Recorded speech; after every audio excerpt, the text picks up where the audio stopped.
Sure. say no, but That's great. fine. I am Andrew. I work at Middlebury for the Institute and the college and share on social media. And I am so delighted to be able to talk with students all over the world doing really cool things. Who are you? Please introduce yourself. Hi, nice to meet you again, Andrew. My name is Elena Klein. I am currently towards the end of an MPA and an MA in International Education Management at the Middlebury Institute for International Studies in Monterey. I have one more semester of classes and then practicum, and then I'll graduate next May. So I focus on, in terms of areas of knowledge, I focus on development and specifically education and development. But in terms of skill sets, I'm really interested in data analysis and research and evaluation, things like that. So I'm currently in Nigeria, in Akwa Ibom State right now, and I'm a nutrition intern at UNICEF. But I don't give anyone nutritional advice, don't worry. So if you know me and you know that I eat pizza at least twice a week, don't worry. I'm not telling anybody what to eat. I simply work on the data management chain, data validation, and basically system strengthening for the data taking systems. Because one thing I've learned at Middlebury is that every program or policy should always be evidence-based as much as possible. And that seems obvious, but it's actually quite difficult to put in place to get that evidence, to analyze it, and then to show the people making the policies and the programs why it's so important. So that's what I'm interested in, and I'm working on that skill set here. We will talk more about that in just a moment, but you raised something which is a very important question, Elena, which I hope that you can provide some insight to. Does pineapple go on pizza? I think it does. Pineapple is really rich in a lot of vitamins, so fruit is always a good choice, and it'll also help cut the grease a little bit. So I would definitely recommend pineapple on pizza. One of the most important shortages in the world in terms of malnutrition is vitamin A. And vitamin A comes from fruits and vegetables.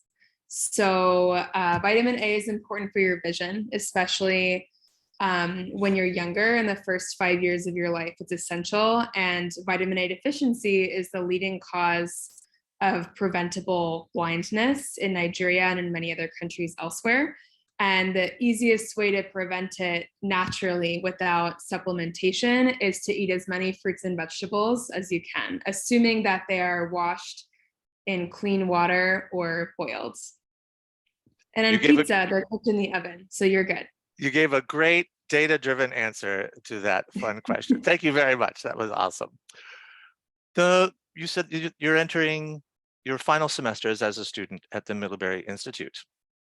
Yeah, I'm entering my final semester of classes, and then I'll have spring semester as practicum. But I actually won't be returning to Monterey except for graduation, because I'm doing my next and last semester of classes as an exchange semester at the American University in Cairo, since the Middlebury Institute has a close relationship with them. We just had someone from there in Monterey in the spring, and she and I worked together on several projects. So now I'm excited to go with her to the American University in Cairo and get to know a different type of institution, but that is driven by very similar values to the Middlebury Institute. The Institute is an investment of time and money. Do you feel like the investment that you're making at the Institute will pay dividends for you in your professional career in the years to come? Absolutely. So my undergraduate degree was very theoretical, and it was wonderful because it really helped me develop critical thinking skills and have a basic foundation, a classic liberal arts education for life. I also got to explore knowledge areas that I was really interested in, but I didn't have a lot of immediately practical skills for the workforce upon graduating, other than languages, writing, and editing. So I realized that I wanted to go into development and humanitarian work, but I didn't quite have the practical work-oriented skills I needed. So I chose the Middlebury Institute because they're work-focused. It's not a research institute, and as much as I love research, I realized from my undergraduate career and the work I did after that what's happening in academia doesn't always have a huge impact on what's happening on the ground. And so I think it's really, really important, especially in a master's program, to get those hands-on skills. And at Middlebury, I've really understood that you can always get more knowledge. I can always learn about nutrition. I can always learn more about WASH, but the skills that I'm developing at the Middlebury Institute are not things that you can teach yourself. They're not things that you can do a quick online course for.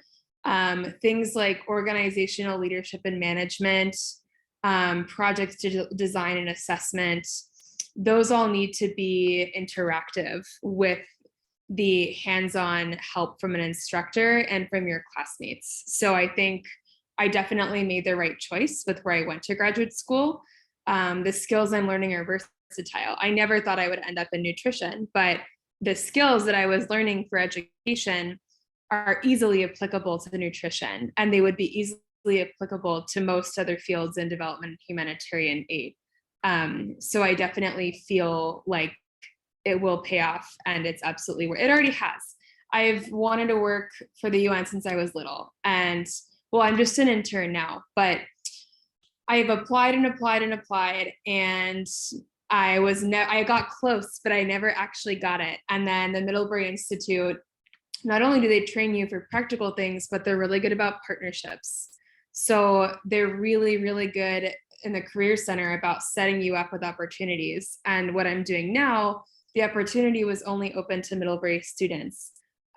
So I actually had a really good chance. And I don't know, I think I would have gotten something eventually on my own, but it would have probably taken several more years to finally get my foot in the door, because you're just one application among thousands in an online system, as opposed to the personal relationships the Middlebury Institute cultivates with employers around the world.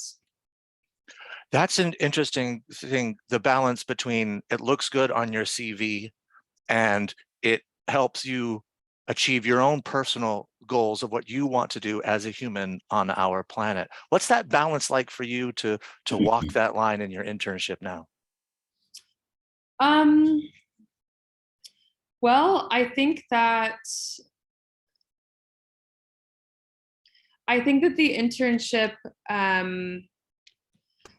it's pretty easy to do both with what I'm doing, with building my professional accolades and resume, and also contributing. I think that I have learned to be very careful about what I spend my time on, and to make sure that the work that I'm doing is justified.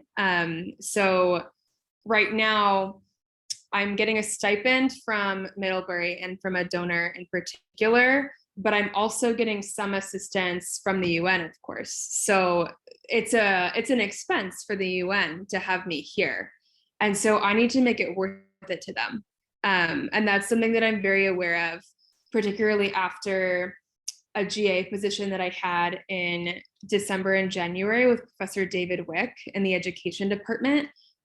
He got a grant from the US State Department to do capacity building in higher education systems and internationalization. And we went to Georgia and Azerbaijan to do the work. And he made it very clear to me from the beginning that, you know, every expense and everything we do, this is taxpayer money, and we have to make it worth it to them. So it's not just, on the one hand, it is an opportunity for us to learn and grow as professionals, and to do this work, but it also really needs to be beneficial to the population, of course, but then it really should be something that the average person who's paying for this, even if it's just a few cents, something that they would stand by. And I have noticed at UNICEF, there do seem to be some things, as in any workplace, that maybe don't get done immediately as they should, because people want to wait for the timing to be right, for it to come out as something that they can put on their resume to get that next job. And I can understand that. And I'm still new in the field, but I'm interested in getting things done. And I hope that I can just do the work that needs to be done, and that I will be recognized for that. But I would say I have a lot to learn about that. But I definitely, everything I do, it's like, okay, how can I make this worth it? How can I make this worth the UN time and money and resources that they have to put me here? Like, what can I get that another person couldn't get for them? What can I do for them that they can't do themselves, as an extra brain, an extra pair of hands, etc. You've just mentioned that you've been to Eastern Europe as part of your studies, and now you're in Africa, another big continent, and you're traveling around and thinking about other places that you're going to go. These are communities and environments that are different from where you were raised and where you grew up. There's lots of concern these days about sort of white savior coming in to save communities, to be a person who, let me do these things for you. How do you think about that and approach that and work with the communities that UNICEF is really trying to help and support when you have a privilege coming into there from the United States? It's a great question. We talk about these issues a lot at the Middlebury Institute, and the theme that comes up time and time again is that development should be locally demanded. It should be locally planned and organized. So the population being served is the one who should set the priorities, always. And one of the big hurdles, I would say, in the development field as a whole is that donors aren't quite on board with that yet.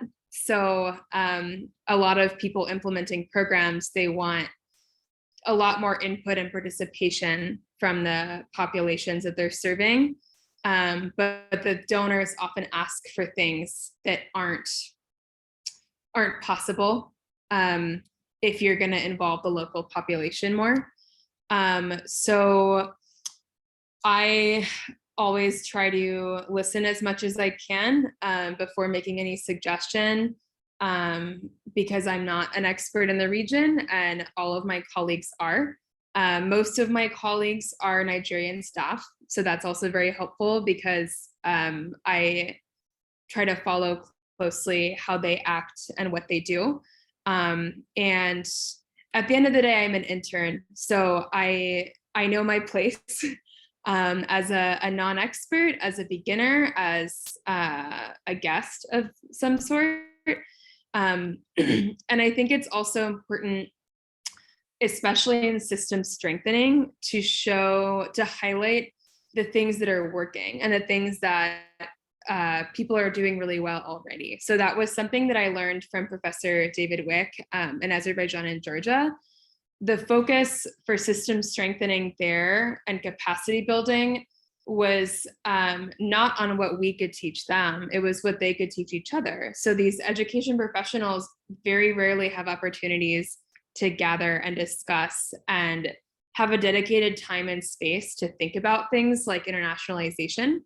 And they have so much knowledge and experience already. They don't need to learn anything from us. It's really more of creating a space and creating the conversations, starting the conversations for them to really learn from each other and continue to develop the expertise that they already have. And here, I just got back from looking at the data chain for vitamin A supplementation and nutrition data for the campaigns in the state. So they do campaign data. So maybe twice a year, they'll go out and do a big campaign to try to get all the kids vaccinated, for example, and then they also have routine healthcare, of course. And the places that we visited yesterday and today to use the data system, they didn't have working computers. The monitoring and evaluation officers didn't have working computers. So they were doing it on their phones, which makes the data validation pretty much impossible. And so we found a lot of errors that need to be corrected. But I think it's really important to say, like, you're doing as well as you could possibly do. The external consultant that we're working with said, like, given the tools that you have, the amount of data that you have entered and have entered correctly is nothing short of a miracle. And you obviously have the enthusiasm. Everything that they could do with the resources that they had, they're doing. And the M&E officers were thrilled to have someone come ask about their issues and how their work can be better. Because it's not just a matter of saying, later going to the chairman and saying, like, okay, this and this is wrong. These people made all these mistakes, because they didn't make any more mistakes than anybody would have. They probably made far less because they're experts. The question is just of resources. And so I think it's important always to, when something isn't being done correctly, you can't assume that it's human error on its own. Human error is probably going to be caused by something else, like lack of resources, lack of training, or things like that. UNICEF, of course, is focused on some of the youngest members of the human population on the world, and it's obviously an interest of yours to help uplift these young people. But at the same time, you're facing a world that is wrought by the climate crisis, poverty, hunger, fascism, authoritarianism all over the world. How do you keep hope yourself, and how do you keep a hopeful attitude in the people that you're working with?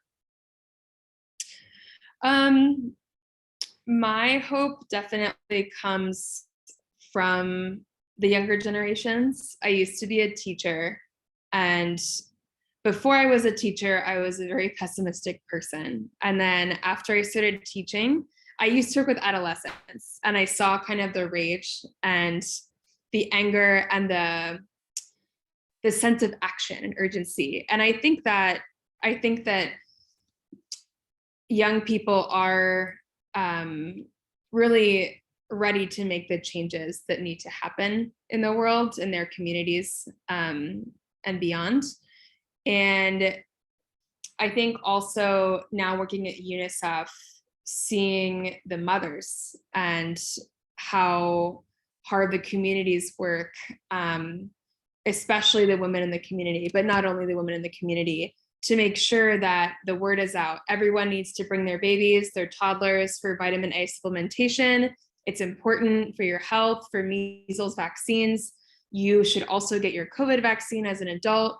And so even though the resources are not ideal, even if it's one mobilizer or two with megaphones in the market, the fact that they're still doing it all day and trying to get every kid and every mom they see vaccinated and taken care of gives me a lot of hope, because it's really easy to sit in an office somewhere in North America or Europe and read the newspaper and feel like everything is horrible and it's not even worth trying. But there are still people on their feet all day, walking around all day, bringing kids that aren't even their own to get vaccinated because they know how important it is.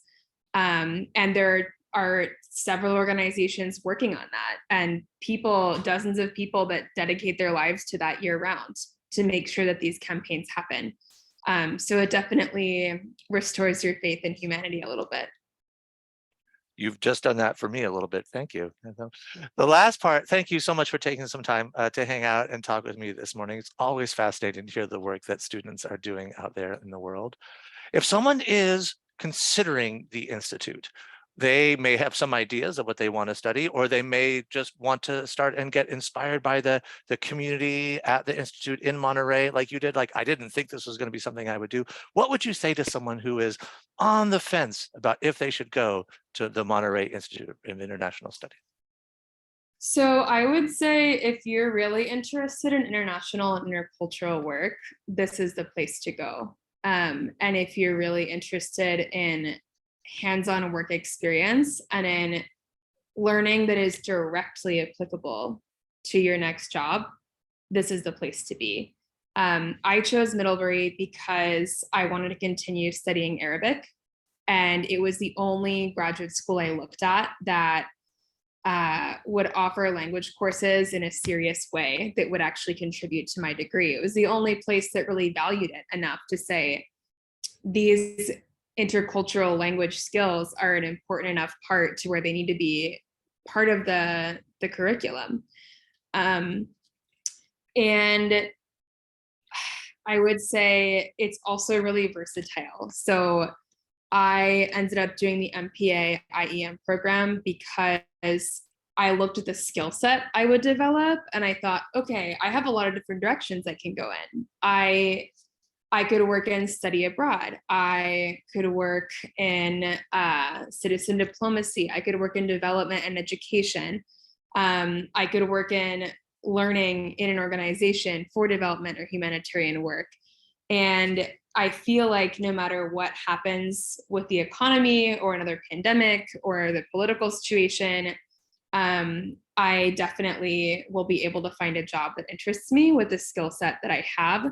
And I feel like I have a much, much better chance than many other people of working abroad or continuing to work abroad, because the Middlebury Institute is genuinely internationally focused. So if you want to do just domestic policy, I would say really consider it if you want to work in immigration or intercultural issues.